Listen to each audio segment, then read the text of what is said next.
The transport ship descended through the void of space toward the massive structure that hung between the stars like a steel moon. Minji Park pressed her face against the viewport, watching as the Galactic Combat Academy grew larger with each passing second. Her reflection stared back at her, a young woman with determined eyes and black hair tied back in a simple bun. She wore the gray uniform of a first-year cadet, still crisp and unworn. The academy was enormous. It had training halls that could fit entire cities, gravity chambers that simulated 100 different worlds, and dormitories housing thousands of cadets from across the known galaxy. For 300 years, this place had trained the greatest warriors in civilized space. And for 300 years, no human had ever walked its corridors. Minji was the first. Earth had only joined the Galactic Federation 2 years ago. Before that, humanity was considered primitive, isolated, barely worth noticing. But the Federation had laws about member species, and once humanity proved they had faster-than-light travel, the doors opened. Not wide, but enough for a crack. Enough for one human to squeeze through and prove they belonged. The docking clamps locked onto the transport with a metallic thud. Minji grabbed her bag and followed the other new cadets through the airlock. The moment she stepped into the academy proper, she felt small. Not just physically, though that was true enough. She felt small in a way that had nothing to do with size. The other cadets were incredible. Avrelian walked past her, standing nearly 8 feet tall, with 4 powerful arms and chitinous plates covering his shoulders. His eyes were compound, reflecting light in dozens of fractured colors. Behind him came a Cortesh, her body made of crystalline structures that hummed with barely contained energy. She moved with fluid grace, each step perfectly calculated. A massive Bronther lumbered by, his body thick with natural armor plating and muscles that could crush metal. Minji felt like a child among giants. The orientation was held in a grand hall, a space so vast that Minji couldn't see the far wall through the crowd of alien bodies. The Commandant, High Scholar Vrennik, addressed them from a floating platform. His species was ancient, his skin pale and stretched thin over a skeletal frame. But his voice carried power that made the air vibrate. "You are here because you are the best your worlds have to offer," Vrennik said. "You will be tested. You will fail. Many of you will not complete your first year. But those who endure will become something greater than warriors. You will become the shield that guards civilized space." Minji felt the weight of those words. She had trained her entire life for this. Her grandfather had run a small martial arts school in Bizen, teaching traditional Korean sword fighting to anyone who wanted to learn. Minji had started when she was 6 years old, holding practice swords that were almost as tall as she was. She learned forms, patterns, discipline. She learned that size didn't matter as much as technique. That weakness could be overcome with intelligence and persistence. She hoped that was true here, too. The cadets were divided into training groups. Minji found herself assigned to Blade Dynamics, taught by Instructor Torvin. The Varelian weapons master was a legend, she'd been told.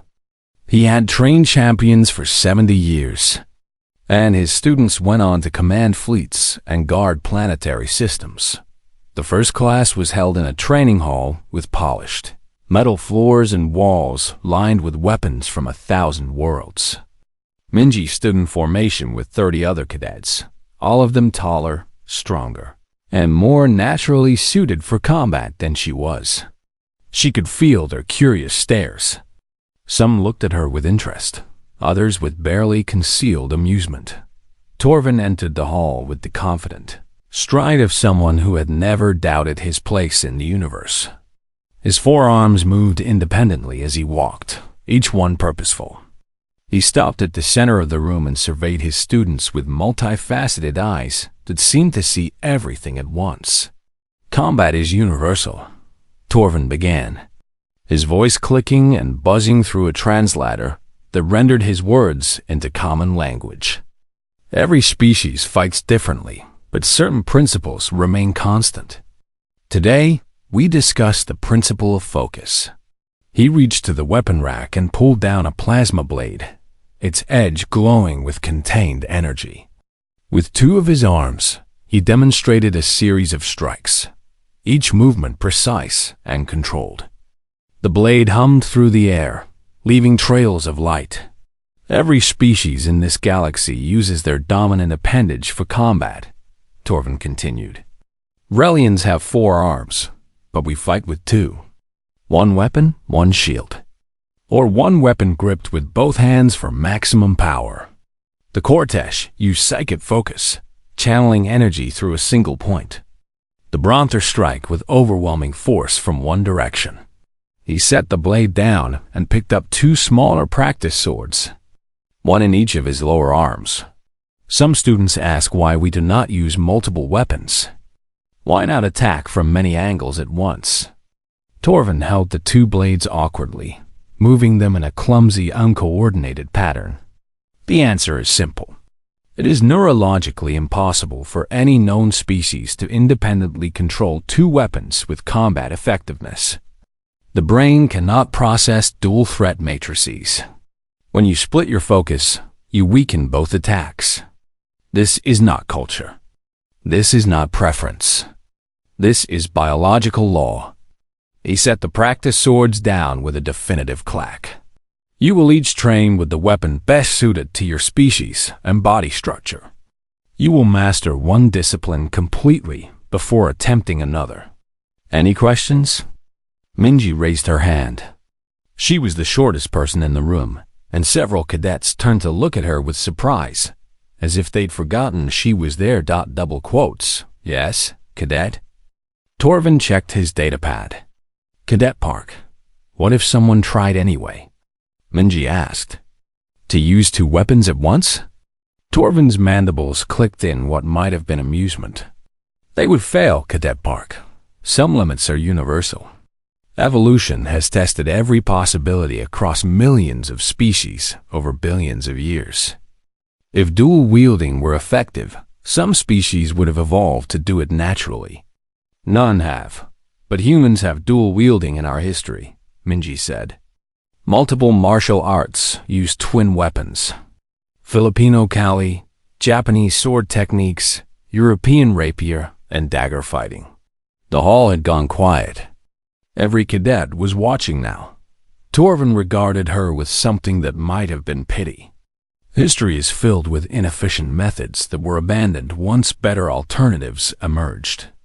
Your species is young, Cadet Park. You have much to learn about how the galaxy truly works. He turned back to the class, dismissing her question as if it had never been asked. But Minji didn't forget. That night, lying in her bunk in the human dormitory section, she stared at the ceiling and thought about her grandfather's dojang. She thought about the twin bamboo practice swords she'd trained with for years. She thought about theorms and patterns that had been passed down through generations of human warriors. Maybe Torvin was right. Maybe it was impossible, but maybe the galaxy just hadn't met humanity yet. She fell asleep with that thought, and in her dreams, she held 2 swords and danced between the stars. Minji stood in front of the armory window, looking at the rows of practice weapons mounted on the walls inside. Training blades of every size and shape, designed for species she'd never even heard of. The armory officer, a Cortesh named Silnith, watched her through the transparent barrier with crystalline eyes that refracted the light into rainbow patterns. I need 2 practice swords, Minji said, pressing her hand against the identification panel. Silnith's body chimed, a sound like wind through crystal caves. It took Minji a moment to realize the Cortesh was laughing. 2 swords? Are you planning to loan one to a friend? No, both for me. The laughter stopped. Silnith leaned closer to the window, her faceted face reflecting Minji's image back at her in a dozen different angles. You were in Instructor Torvin's lecture yesterday, the one about focus and biological limitations. I was. And you still want 2 swords. Yes. Silnith made that chiming sound again, but softer this time. She disappeared into the back of the armory and returned with 2 standard-issue practice blades. They were made of solid metal, weighted to simulate real weapons, but with dulled edges that couldn't cut. She slid them through the transfer slot. "I have to log this," Silnith said. "And I have to tell you that Instructor Torvin won't approve extra equipment requests without justification." "Then I'll justify it," Minji said, taking the swords. They felt good in her hands, balanced and familiar despite being alien in design. "This should be entertaining," Silnith said. "At least you humans are never boring." By the next morning, everyone knew. Minji walked into the dining hall for breakfast and felt the stairs following her like spotlights. A group of Relian cadets whispered among themselves, their mandibles clicking too quietly for the translators to pick up. A Bronther pointed at her with one massive finger and said something that made his companions rumble with laughter. Minji sat down with her tray at an empty table. She'd barely taken a bite when someone slid into the seat across from her. It was Colm, the Bronther who'd been in her Blade Dynamics class. Up close, he was even more intimidating, his body covered in thick gray plates that looked like they could stop a plasma bolt. "Cadet Park," Colm said, his voice deep and slow like grinding stones. "May I speak plainly?" "Of course. You are trying too hard to stand out. Humans are already unusual here. You don't need to make yourself more of a spectacle." Minji set down her fork. "I'm not trying to stand out. I'm trying to train the way my people have trained for thousands of years." Colm's eyes, surprisingly gentle for such a large creature, regarded her with what looked like concern. "Instructor Torvin has forgotten more about combat than most species ever learn.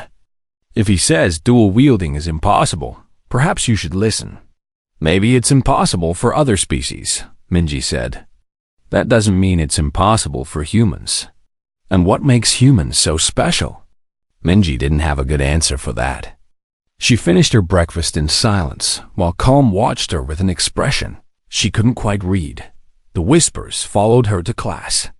During formation exercises, she caught cadets glancing at her, then turning away quickly when she met their eyes. During lunch, she ate alone. Even the other human cadets kept their distance. There were only 5 humans at the academy, and the others seemed worried that Minji's strange behavior would reflect poorly on all of them. Yuna Choi, a human in the engineering track, finally confronted her in the corridor outside the dormitories. "What are you doing?" Yuna asked. She was older than Minji by a few years, with sharp features and an even sharper tone. "Do you have any idea how hard it was to get humans accepted here? We're on probation. Every mistake we make, every failure, reflects on our entire species." "I'm not making a mistake," Minji said. "You're trying to do something that Instructor Torvin, a legendary weapons master with 70 years of experience, says is biologically impossible." "How is that not a mistake?" "Because I've already done it. Back on Earth, I trained with twin swords for 12 years. Yuna's expression softened slightly. "Training in a dojang is different from combat against species that have natural weapons and armor. You're embarrassing yourself.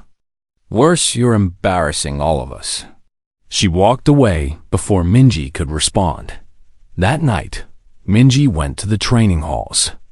The academy never slept completely, but at night, the main facilities were mostly empty. She found an auxiliary training room, small and bare except for practice mats and basic equipment. She sealed the door behind her and drew both swords. The first attempts were disasters. She tried to execute a basic pattern, a simple alternating strike sequence that she'd done thousands of times back home. Her right sword moved correctly, cutting through the air in a clean arc. Her left sword swung wide, off balance and uncontrolled. She tried again. This time, her left improved, but her right overcompensated, crossing into the path of the left blade. The swords clashed against each other with a harsh metallic ring. Minji stopped, breathing hard. She tried to remember exactly how it had felt back in her grandfather's dojang. The weight of the bamboo practice swords, the rhythm of the movements, the way her body had known what to do without thinking. She started again. Right strike, right block, left thrust. The pattern fell apart within seconds. Her brain couldn't seem to send different commands to each hand fast enough. When she focused on her right hand, her left became clumsy. When she focused on her left, her right forgot what it was supposed to be doing. She practiced for 2 hours and barely improved. By the time she stopped, her arms were shaking with exhaustion and her uniform was soaked with sweat. The swords felt heavy and wrong in her hands. The door chimed. Minji turned, expecting another cadet. Instead, Instructor Torvin stood in the doorway. All 4 of his arms crossed over his chitinous chest. "Cadet Park," he said, his voice neutral. "The training halls are available to all students, but I must ask what you hope to accomplish here." "I'm practicing, sir." "You are flailing. There is a difference." Torvin walked into the room, his footsteps clicking on the mat. "I have been teaching combat for longer than your species has had spaceflight. I have seen every variation of technique, every attempt to circumvent fundamental limitations. What you are attempting is not new. It has been tried before by species far more naturally suited to it than humans. And they all failed?" Minji asked. "They all learned to fight properly instead," Torvin said. "You have potential, Cadet Park. Your speed is adequate. Your reflexes are better than expected for a human. But you are wasting your time on an impossible goal when you could be developing real skills." Minji lowered the swords but didn't set them down. "Respectfully, sir, humans have been dual-wielding for thousands of years. It's documented in our history, in our martial arts, in our warfare. History is not evidence of effectiveness," Torvin said. "It is evidence of what primitive cultures attempted before they understood better methods. Your species fought with swords and shields because you lacked plasma technology. You used projectile weapons because you couldn't generate energy fields. And you tried dual-wielding because you didn't understand neurology." He moved closer, looming over her with his superior height. "You are not special because you are human. Cadet Park, you are simply newer to the galaxy than the rest of us. Every species goes through this phase, believing their primitive methods have some hidden wisdom. They don't. Evolution is efficient. If dual-wielding worked, some species out of the millions in this galaxy would have evolved to do it naturally. None have. That should tell you something." "It tells me that maybe humans are different," Minji said quietly. Torvin's mandibles clicked. "Arrogance is not a substitute for ability. You will injure yourself with this foolishness. Worse, you will waste time that could be spent becoming an actual warrior." He turned and walked toward the door. Before leaving, he looked back at her one more time. "There is no shame in accepting your limitations, Cadet Park. There is only shame in being too stubborn to recognize them." The door sealed behind him with a soft hiss. Minji stood alone in the training room, both swords still gripped in her hands. Her arms hurt. Her pride hurt worse. Maybe everyone was right. Maybe she was being stupid and stubborn and making humans look bad. She looked down at the practice blades. They were simple tools, nothing special. But in her grandfather's dojang, she'd made simple tools sing. She'd move like water, like wind. Like something that didn't need to think about what came next, because the body already knew. She raised the swords again and started the pattern over. Right strike, right block, left thrust. The blades clashed. She stumbled. She started again. If the galaxy said it was impossible, then she'd just have to prove them wrong. Even if it killed her. Even if everyone thought she was crazy. Because that's what humans did best. 3 weeks passed like a slow torture. Minji's academic classes were going well enough. She scored high in tactical theory, passed her xenobiology exams, and held her own in the physical conditioning courses, despite being smaller and weaker than almost everyone else. But in combat training, she was failing spectacularly. The Academy's combat trials were designed to test cadets against opponents from different species, in different environments, using different weapon types.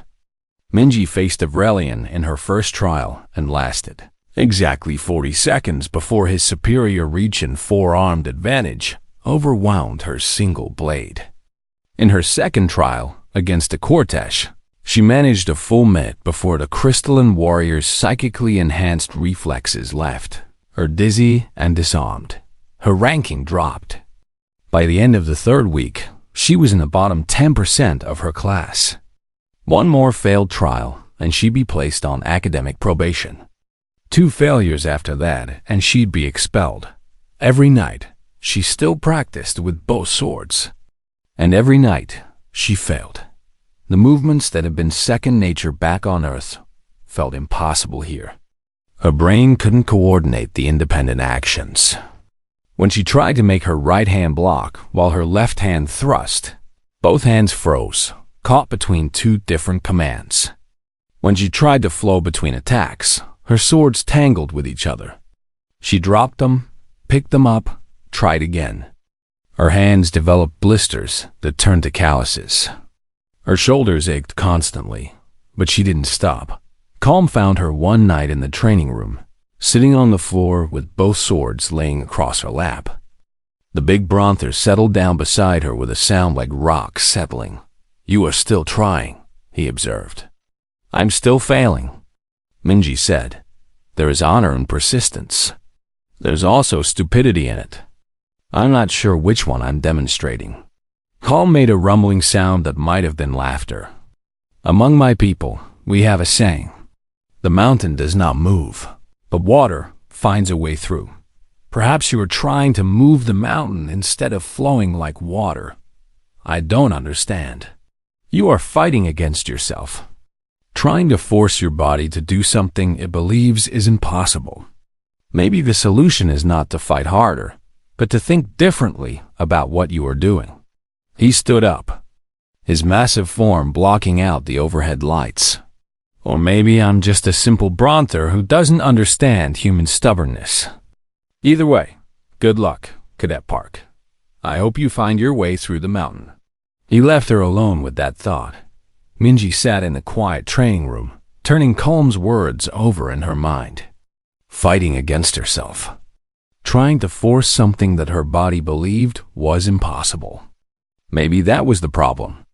Maybe she was approaching this wrong. She didn't feel like training that night. Instead, she went to the observation dome, a massive transparent section of the Academy that looked out at the stars. It was one of the few places in the station that felt peaceful, where the constant pressure of competition and judgment seemed to fade away. The dome was empty except for one other person. Juno, the Cortesh from the Armory Exchange class, sat in a meditation alcove, her crystalline body glowing softly in the starlight. Minji started to leave, not wanting to disturb her, but Juno's voice chimed out. "You may stay, Cadet Park. The stars belong to everyone." Minji settled into a nearby alcove. For a long time, they sat in silence, watching the distant galaxies spiral in the darkness. "Can I ask you something?" Minji finally said. "Yes. How do Cortesh use psychic combat? How do you make your body do things that seem impossible?" Juno's glow pulsed, a slow rhythm like breathing. "We do not make our body do anything. That is a common misconception. We simply remove the barriers between intention and action. Your species thinks, then acts. We exist in the space where thinking and acting are the same thing. I don't understand. When you walk, do you think about moving each leg? Do you consciously command your muscles to contract and relax in sequence? No, it just happens." "Exactly. It just happens because your body knows how to walk. The knowledge is deeper than thought. It exists in the part of you that doesn't need to think." Juno turned her faceted face toward Minji. Perhaps your dual-wielding is the same. Perhaps you're thinking too much about controlling two weapons when you should simply be moving.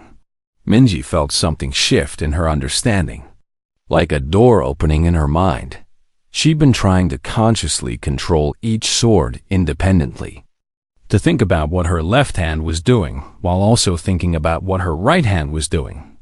But that wasn't how it worked back in her grandfather's dojang. Back there, she didn't think about the swords as separate objects. She didn't think at all. She just moved, and the swords moved with her. Two swords, one mind. Her grandfather's words from years ago. "Thank you," Minji said, standing up quickly. "Where are you going?" Juno asked, to stop thinking. Minji practically ran back to the training room. She sealed the door behind her and picked up both swords. But this time, she didn't start with the practice patterns. Instead, she closed her eyes and just stood there, breathing. She remembered what it felt like to walk. How her legs moved without thought, without conscious command. How her body knew the rhythm, the balance, the sequence of movements that resulted in walking. She thought about breathing. In, out, in, out. Her lungs expanding and contracting without needing to be told. Her heart beating. Her blood flowing. All of it happening automatically, guided by something deeper than conscious thought. She opened her eyes and started to move. Not a pattern. Not a technique. Just movement. Her right sword swept out in an arc, and without thinking about it, her left sword followed a heartbeat later, covering the opening that the right sword had created. She flowed into a spin, and both blades moved with her like extensions of her body. Like arms that happened to be holding metal instead of flesh. She wasn't controlling two weapons. She was moving, and the weapons moved with her. Defense and offense became the same thing. When one blade blocked an imaginary attack, the other was already responding, thrusting toward where an opponent would be. When she advanced, one sword led while the other protected. When she retreated, they wove a pattern that covered every angle. She didn't think about any of it. She just let her body remember what it had always known. The swords became a blur of motion, flowing through space in patterns that felt ancient and new at the same time. Strike, block, thrust, parry, all of it happening in a continuous stream of action that had no beginning and no end. She was the center of a storm of metal, and the storm moved where she moved. She didn't realize she was crying until she stopped. Her chest heaved with exertion, and tears ran down her face, hot and unexpected. It had worked. After 3 weeks of failure and frustration, and everyone telling her it was impossible, it had actually worked. A chiming sound made her look up. Juno stood in the doorway, her crystalline body resonating with a note that Minji had never heard before. Something like awe. "How are you doing that?" Juno asked. Minji looked down at the swords in her hands, still trying to understand it herself. "I stopped trying to control them. I just let go. That should not be possible." Instructor Torvin said, "I know what he said. But maybe he was wrong. Maybe not about other species, but about humans." Minji raised both swords again, feeling the weight of them, the balance. We're not naturally stronger or faster or tougher than anyone else. But we adapt. We figure things out. We find ways to do things that we shouldn't be able to do. Juno moved closer, her eyes refracting Minji's image in 1,000 different angles. "Show me again." Minji moved through the pattern once more, slower this time so Juno could see. The cortege watched in silence, her body humming with harmonics that might have been thought or might have been something else entirely. When Minji finished, Juno spoke softly. "You should show Instructor Torvin. He won't believe it. Then you should show everyone." Minji thought about that.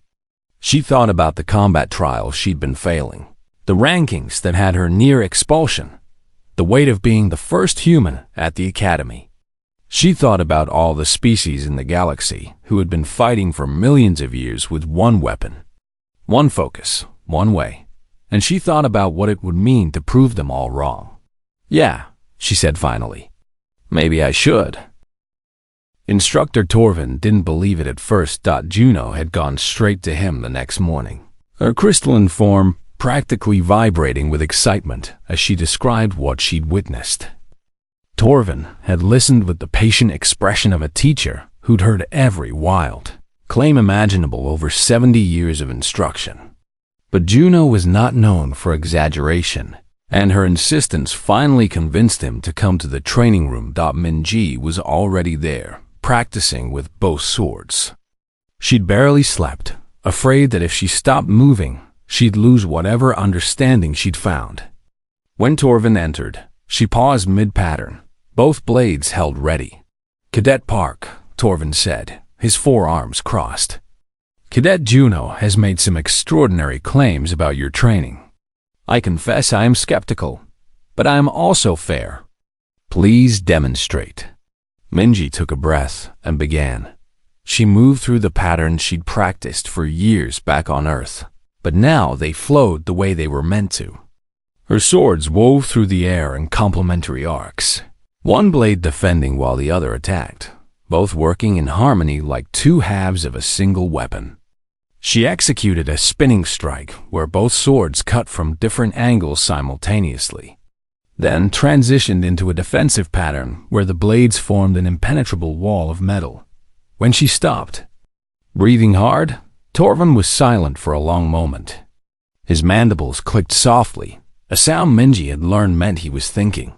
"Again," he said, but this time against opposition. He activated a training drone, a floating sphere with multiple arms that could simulate combat from any species. The drone attacked with rapid strikes from 3 different angles. Minji's swords intercepted 2 attacks while she dodged the third, then countered with both blades, forcing the drone back. The pattern continued for nearly a minute before Torvin called a halt. "Extraordinary," he said quietly. "I've never seen anything like this. Cadet Park, with your permission, I would like to bring this to the attention of the Commandant." Minji nodded, not trusting her voice. Within 2 days, word had spread throughout the academy. The impossible human who could dual-wield. The primitive species that had found something the advanced civilizations had missed. Minji couldn't walk through the corridors without cadets stopping to stare. Some looked at her with curiosity, others with disbelief, a few with something that might have been respect. High Scholar Vrenuk, the Commandant, convened a special exhibition match. It would be held in the main combat arena, observed by every major instructor at the academy, plus visiting dignitaries from the Galactic Military Commission, who happened to be conducting inspections that week. They needed to see if this was real or just an elaborate trick. Minji would face Thera, the top-ranked Vrelian cadet in her year. Theron was a prodigy, a 4-armed warrior who fought with a plasma blade in one hand and an energy shield in another. He'd won every combat trial he'd entered.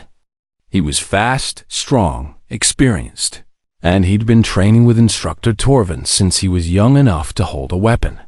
The night before the match, Yuna came to Minji's quarters. The older human looked different somehow, less hostile than before. "I owe you an apology," Yuna said. "I told you that you were embarrassing us. I was wrong. You're proving something important about humanity, that we don't give up even when everyone says we should." "I'm terrified," Minji admitted. "Theron is incredible. I've watched his matches.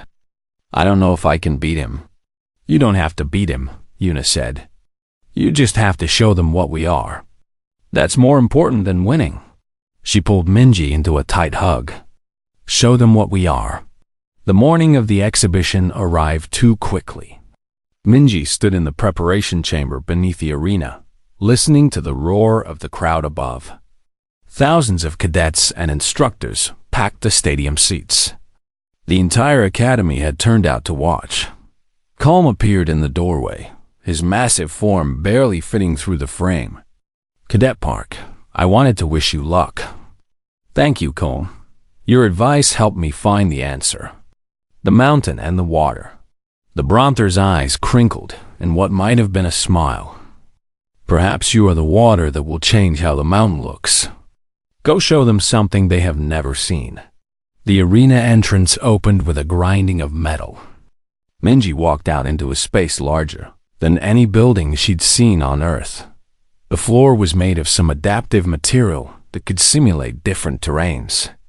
Today it was set to standard configuration, a flat surface that gave no advantage to either fighter. Lights blazed down from overhead, bright enough to eliminate any shadows. Theron was already waiting at the opposite end of the arena. He stood tall and confident, his forearms relaxed but ready. Two held weapons, one gripped his shield, and the fourth rested at his side. His chitinous plates gleamed under the lights, natural armor that could deflect most strikes. High Scholar Vrenek's voice echoed through the arena. "This exhibition match will demonstrate the human claim of dual-wielding capability. Standard combat rules apply. First to land 3 killing strikes wins. Lethal force is prohibited. Begin when ready." Minji drew both of her swords. They were real weapons now, not practice blades. The edges gleamed sharp enough to cut through metal. Her heart hammered in her chest, and her mouth was dry with fear. She had never fought against someone like Theron before, had never faced someone with such overwhelming advantages. But she had something he didn't. She had a style that didn't exist in any combat database, any training manual. She had thousands of years of human martial arts compressed into movements that no one in this galaxy had ever seen. The starting tone sounded. Theron moved first, closing the distance with incredible speed. His blade came down in a powerful overhead strike while his shield positioned to block any counter. Minji barely dodged, rolling to the side and coming up with both swords ready. She tested his defense with a quick strike from her right blade. His shield intercepted it easily. She followed with her left. He blocked with his second free arm, using it to deflect her strike away. She was being driven back. Theron was too fast, too strong. His blade crashed against her swords with impacts that jarred her arms. His shield covered every opening. She blocked, dodged, and retreated, barely staying ahead of his assault. The crowd was silent, watching humanity's representative, being overwhelmed by superior force and technique. Minji's grandfather had once told her that the smallest fighter in the dojang had to be the smartest. Size and strength could be overcome with timing and deception. She just had to find the moment. Theron committed to a powerful thrust, his blade extending fully. Minji parried with her right sword and immediately attacked with her left, aiming for the opening near his shoulder joint. But Theron's shield was already there, blocking the strike before it could land. He'd predicted her counter. She tried again, feinting with one blade while attacking with the other. Theron adapted, his forearms giving him the flexibility to respond to multiple threats. He was analyzing her pattern, learning her technique with each exchange. 2 minutes into the match, Minji hadn't landed a single strike. Her arms were starting to tire. Sweat ran down her face. The weight of expectation pressed down on her like a physical force. She could feel thousands of eyes watching, waiting for her to fail. Then she remembered what Juno had said. You exist in the space where thinking and acting are the same thing. She stopped trying to beat Theron. Stopped trying to prove anything. She just moved. Her swords began to flow in patterns that had no logic to them, no predictable sequence. She attacked high while defending low. She spun when she should have advanced.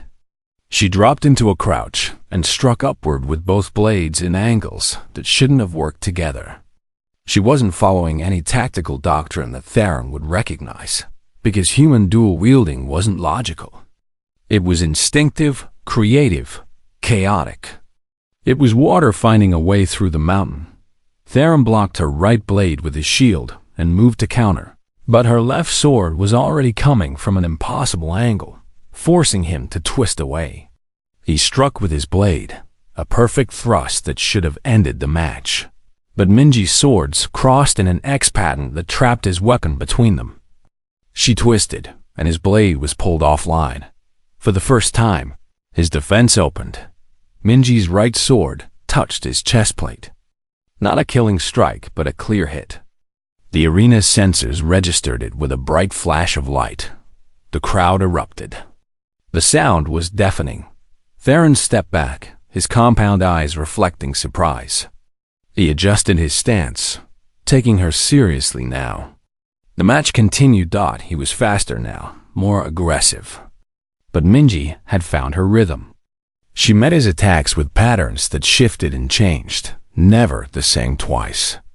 When he blocked one blade, the other was somewhere he didn't expect.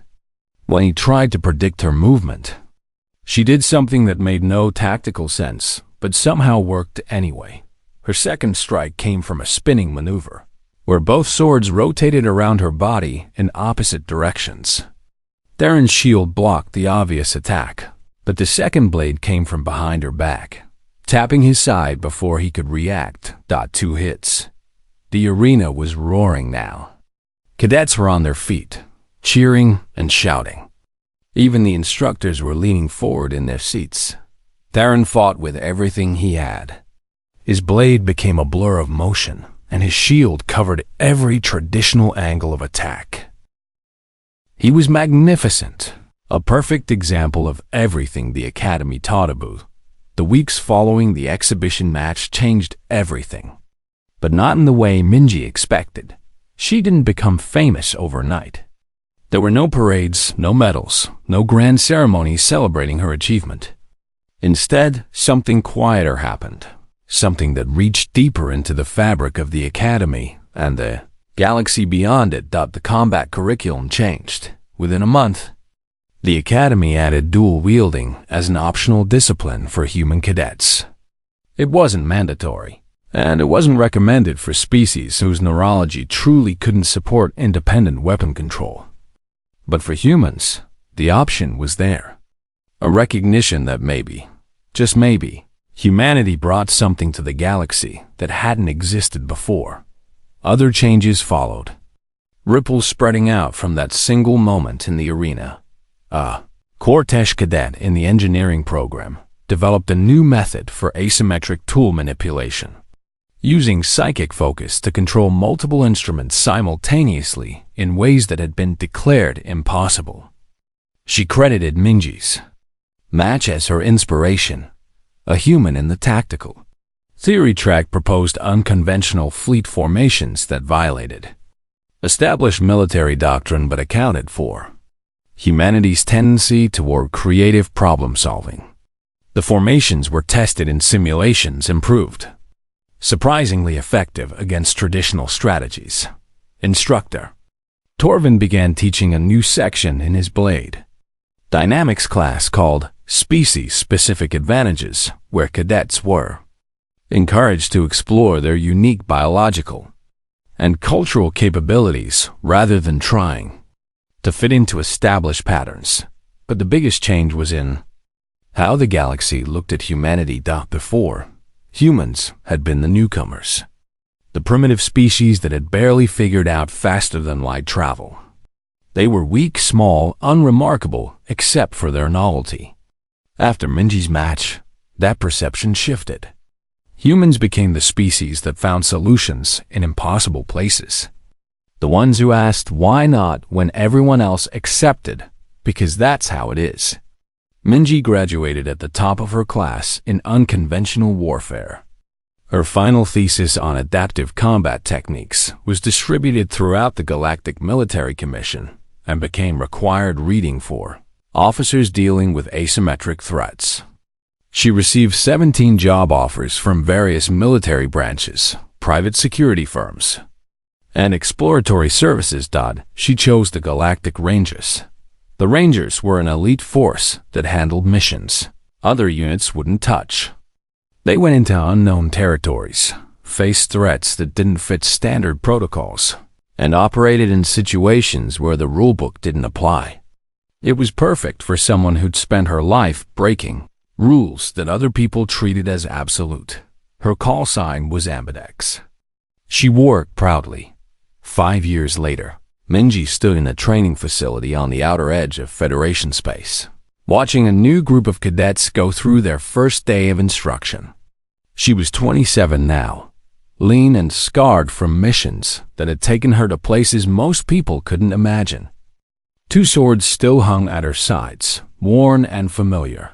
The cadets were a mix of species.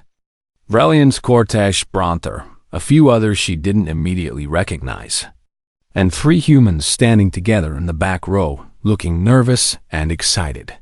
"Welcome to Advanced Combat Techniques," Minji said, her voice carrying across the training hall. "I'm Instructor Park.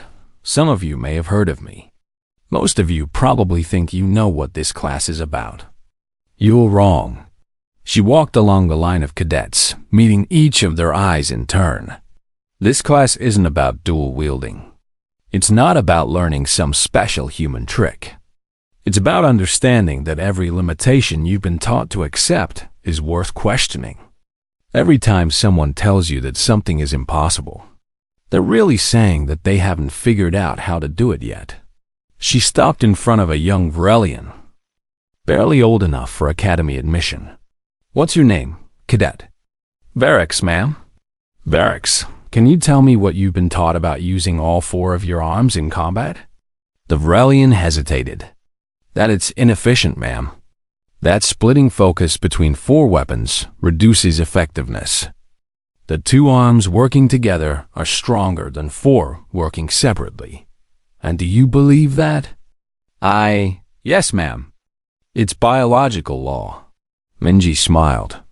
5 years ago, I stood in a training hall much like this one and listened to Instructor Torvin tell me that dual wielding was biologically impossible for any species. He had 70 years of experience backing up that claim.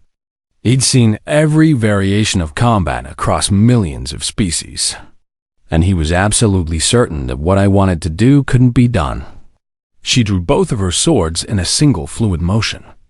The blades sang as they left their sheaths. I proved them wrong, not because I was special, not because humans are better than anyone else, but because I was stubborn enough to question a limitation that everyone else accepted without thinking. She moved through a brief sequence, both swords flowing in complementary patterns. The cadets watched in silence. "So here's your homework, Varix. I want you to try fighting with all 4 of your arms. Really try, not just assume it won't work. Maybe you'll fail. Maybe Instructor Torvin was right about Vrelians, even if he was wrong about humans. But maybe, just maybe, you'll find something that no one has discovered in millions of years of Vrelian combat history." She sheathed her swords and addressed the entire class. "That goes for all of you. Find something the galaxy says is impossible. Then go do it anyway. Not recklessly, not stupidly, but with the understanding that limits are often just the boundaries of what we've tried so far, not the boundaries of what's actually possible." A Cortesh in the front row raised a crystalline hand. "Instructor Park, what if we fail?